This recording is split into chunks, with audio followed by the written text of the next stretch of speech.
a couple of fundamental facts that has been gleaned in the past 60 years. That the ingredients, if you had asked your chemistry teacher 50 years ago, once you looked at that mysterious chart of boxes that sat in front of your class, the periodic table of elements, where did those elements come from?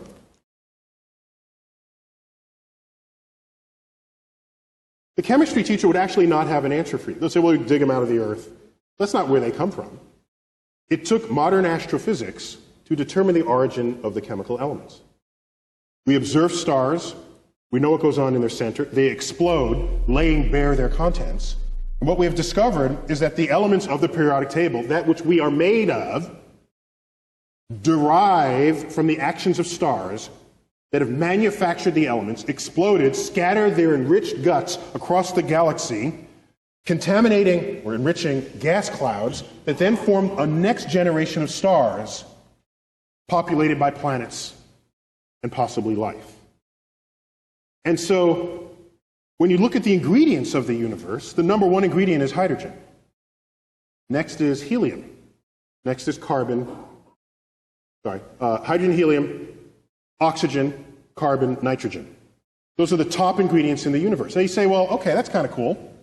Well, and you look at Earth, because we like thinking of ourselves as special. We say, oh, we're special. Well, what are we made of?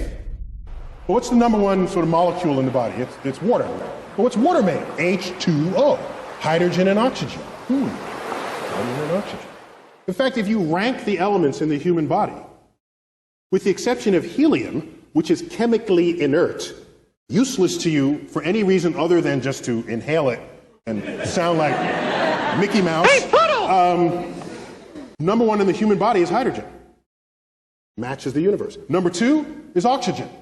Matches the universe. Number three, carbon. Matches the universe. Number four, nitrogen. Matches the universe. And for each of us, the fifth element, other, is the same in both places. Okay? Other. So, we learned in the last 50 years that, of course, not only do we exist in this universe, it is the universe itself that exists within us.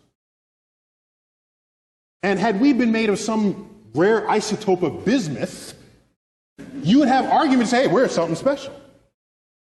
But there are people who are upset by that fact, saying, well, that mean we're not special? Well, I think it's special in another kind of way. Because when you look up at the night sky, it's no longer we're here and that's there. It's that we are part of that. And that association, for me, is actually quite enlightening and ennobling and enriching. In fact, it's almost spiritual, looking up at the night sky and finding a sense of belonging